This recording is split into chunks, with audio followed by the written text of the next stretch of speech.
కోట్లతో ప్లాన్ చేసిన cinema budget 100 కోట్లకి ఎలా చేరుతుంది?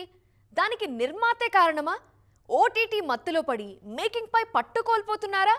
అదనపు డబ్బు మాయలో అసలైన సినిమాని వదిలేస్తున్నారా? బడ్జెట్ పెరగడానికి, వర్కింగ్ డేస్ పై నిర్మాత కళ్ళెం వదిలేయడానికి ఓటీటీ మెయిన్ రీజన్ అవుతోందా? నిర్మాతలో ఈ తప్పులకి కారణం ఏంటో ఎక్స్క్లూజివ్ గా మాట్లాడుకుందామా? కరోనా ముందు వరకు ఓటీటీ మార్కెట్ అంటే ఎవరికీ పెద్దగా ఐడియా లేదు. కానీ ఎప్పుడైతే కోవిడ్ వచ్చిందో అప్పట్నుంచే డిజిటల్ మార్కెట్ పెరిగిపోయింది.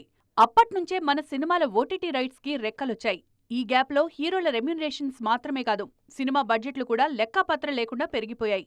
కరోనాకు ముందు ఓ స్టార్ హీరోతో భారీ బడ్జెట్ సినిమా చేయాలంటే 100 కోట్లుంటే సరిపోయేది. కానీ ఓటీటీ మార్కెట్ పెరిగాక మీడియం రేంజ్ సినిమాకే 100 కోట్లవుతోంది. కనీసం 15 నుంచి 20 కోట్లు పెడితే కానీ ఓ చిన్న సినిమా రెడీ కావట్లేదంటే పరిస్థితి ఎలా ఉందో అర్థమైపోతుంది. కంటెంట్పై కమాండ్ లేక బడ్జెట్లు పెరుగుతున్నాయంటూ నిర్మాతలు మొరపెట్టుకోవడం విడ్డూరమే. మొదట్లో స్టార్ వాల్యూ చూసి సినిమాలు కొనేసిన ఓటీటీ సంస్థలు ఆ తర్వాత కంటెంట్పై ఫోకస్ చేశారు. పైగా 2 నెలలకోసారి వాళ్లకు నచ్చినట్లు పాలసీలు మార్చేస్తున్నారు. దాంతో మార్కెట్ ఒక్కసారిగా ఢమాలంది. ఇది మిడ్ రేంజ్ హీరోల సినిమాలపై ఎఫెక్ట్ భారీగా చూపించింది. అందుకే మీడియం రేంజ్ హీరోలే కాదు, పెద్ద సినిమాలకు కూడా తిప్పలు తప్పట్లేదు. ఓటీటీ డీల్ పూర్తయితే గానీ షూటింగ్స్ పూర్తి చేయట్లేదు, రిలీజ్ డేట్స్ అనౌన్స్ చేయట్లేదు నిర్మాతలు. టాక్సిక్, విశ్వంభర సైతం ఈ లిస్టులో ఉన్నాయి.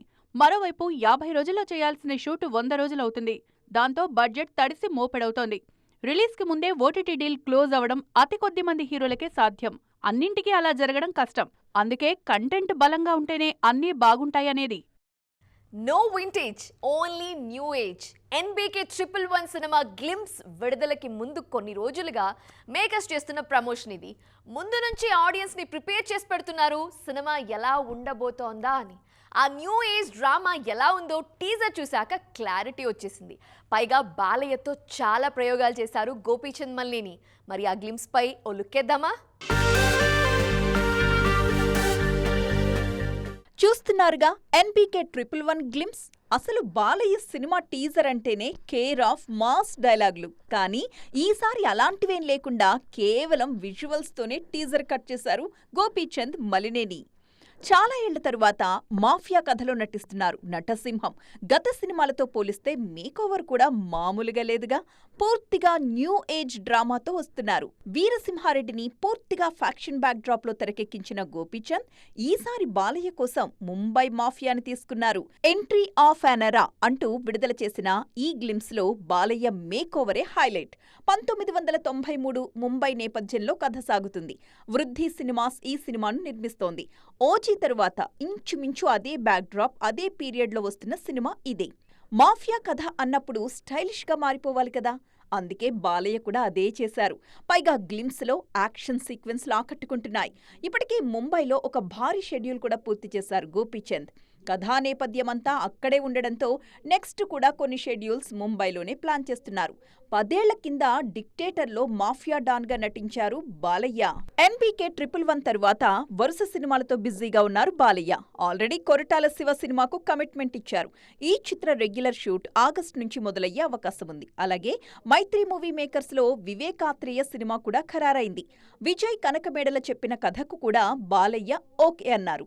మొత్తానికి మరో 2 ఏళ్ల వరకు ఈయన ఫుల్ బిజీ అన్నమాట. నాని అంటేనే ప్లానింగ్ అంటే నాని. ఈయన ఒక్కసారి రిలీజ్ డేట్ లాక్ చేసి రంగంలోకి దిగితే తిరుగుండదు, తిరిగి చూసేది ఉండదు. ఆన్ టైం అన్నీ అలా వచ్చేయాల్సిందే. కానీ ఫస్ట్ టైం నాని ప్లానింగ్ అంతా మిస్ఫైర్ అవుతోందా? ప్యారడైజ్ విషయంలో న్యాచురల్ స్టార్ చెప్పింది జరగట్లేదా? సమస్య ఎక్కడొస్తోంది?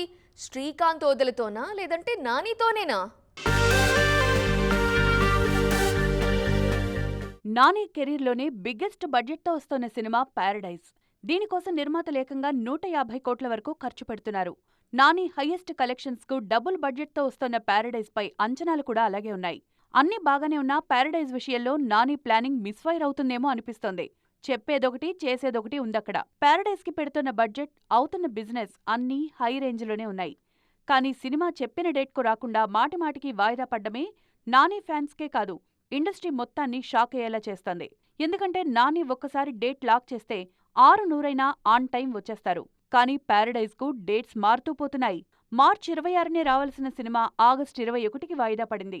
కానీ అదే రోజు రవితేజ ఇరుముడి విడుదల కానుంది. అంటే ప్యారడైజ్ రానట్లే.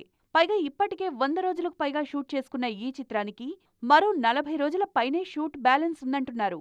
ముందు షూటింగ్ పూర్తి చేసి తర్వాత రిలీజ్ డేట్ పై ఫోకస్ చేసేలా ఉన్నారు మేకర్స్. ఈ లెక్కన 2026లో నాని కనిపిస్తే అద్భుతమే అనుకోవాలేమో.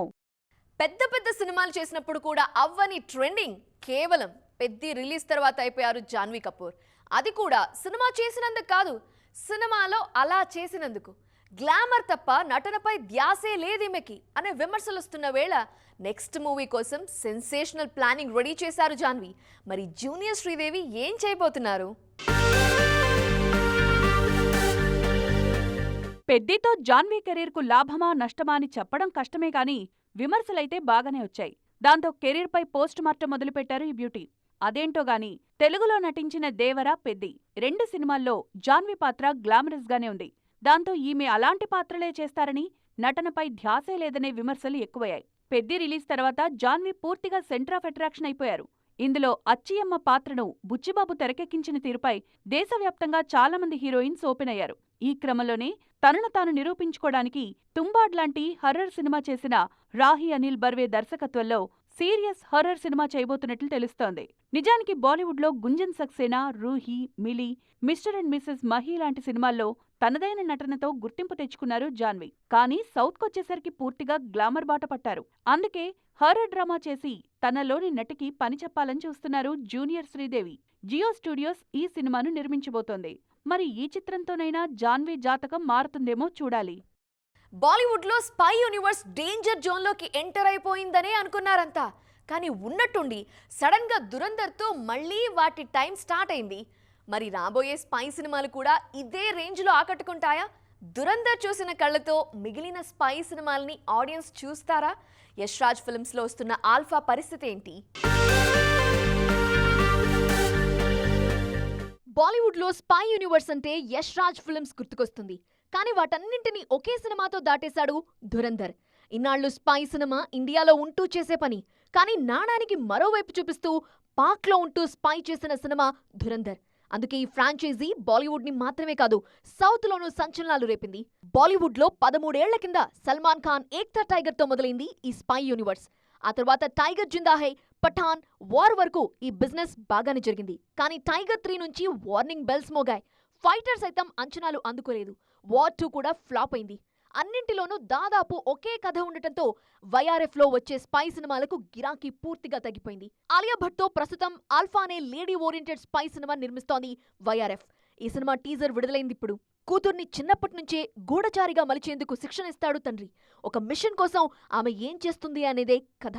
స్క్రీన్ ప్లే పరుగులు పెడితే తప్ప దురంధర్ చూసిన కళ్ళకి ఆల్ఫా కొత్తగా అనిపించదు. చూడాలిక ఏం జరగబోతోందో.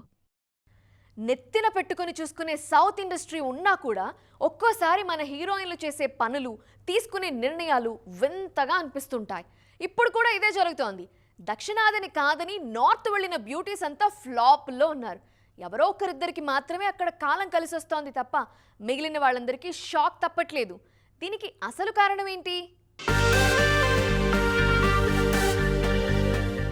బాలీవుడ్లో అందరికీ రష్మిక మందన్నకున్నంత అదృష్టమైతే ఉండదు కదా. తెలుగు, హిందీ అని తేడా లేకుండా అన్ని చోట్ల హవా చూపిస్తున్నారు ఈ బ్యూటీ. ఒక్క రష్మిక తప్పిస్తే నార్త్కు వెళ్లి వరుస హిట్స్ కొట్టిన బ్యూటీస్ ఈ మధ్యకాలంలో ఎవరూ లేరు. ఇంకా చెప్పాలంటే అందరికీ మూకుమ్మడిగా ఫ్లాప్లొస్తున్నాయి. ఈ లిస్ట్లో పూజా హెగ్డే, మృణాల్ ముందున్నారు. బాలీవుడ్డే కావాలని కోరి మరీ వెళ్తున్నారు. హిందీ సినిమాలు చేస్తున్నారు. కానీ చివరికి ఏం మిగులుతోంది మన హీరోయిన్లకు అంటే పరాజయాలు తప్ప ఇంకేం లేదు. తాజాగా పూజా, మృణాల్ కలిసి నటించిన హే జవానీతో ఇష్క్ హోనా హే కూడా ఫ్లాప్ దిశగా అడుగులేస్తోంది. వీకెండ్ తర్వాత వసూళ్లన్నీ ఒక్కసారిగా డ్రాప్ అయ్యాయి. దానికి ముందు మృణాల్ నటించిన సన్ ఆఫ్ సర్దార్ 2 కూడా ఫ్లాపే. పూజా హెగ్డే టైం అయితే మరీ బ్యాడ్గా ఉంది. ఈమె నటించిన హిందీ సినిమాలన్నీ ఫ్లాప్సే. సల్మాన్, హృతిక్ లాంటి స్టార్స్ కూడా ఆమె జాతకాన్ని మార్చలేకపోయారు. వీళ్లే కాదు, రాజాసాబ్ ఫేమ్ మాళవిక మోహనన్, నిధి అగర్వాల్ కూడా బాలీవుడ్ కలిసి రాలేదు. నిధి నటించిన మున్నా మైఖేల్, మాళవిక నటించిన యుధ్ర లాంటి సినిమాలు ఫ్లాప్ అయ్యాయి. కీర్తి సురేష్ సైతం బాలీవుడ్ కు ఫ్లాప్ ఎంట్రీనే ఇచ్చారు. వరుణ్ ధావన్ హీరోగా నటించిన బేబీ జాన్ డిజాస్టర్ అయింది. సౌత్ లో వర్కౌట్ అయిన తేరీ సబ్జెక్ట్ హిందీలో కుదరలేదు. అప్పట్లో త్రిష సైతం ఖట్టా మీఠా సినిమాతో ఫ్లాప్ ఎంట్రీనే ఇచ్చారు. సీనియర్లలో నయన్ మాత్రమే జవాన్తో బ్లాక్ బస్టర్ కొట్టి తాజాగా సల్మాన్, వంశీ పైడిపల్లి సినిమాతో బిజీగా ఉన్నారు. సో చూసారు కదా, ఇది వాటి ఈటీ ఎక్స్క్లూజివ్. మరిన్ని ఇంట్రెస్టింగ్ అండ్ ట్రైనింగ్ అప్డేట్స్తో మళ్ళీ కలుద్దాం. టిల్ దెన్ బాయ్, జై జీ.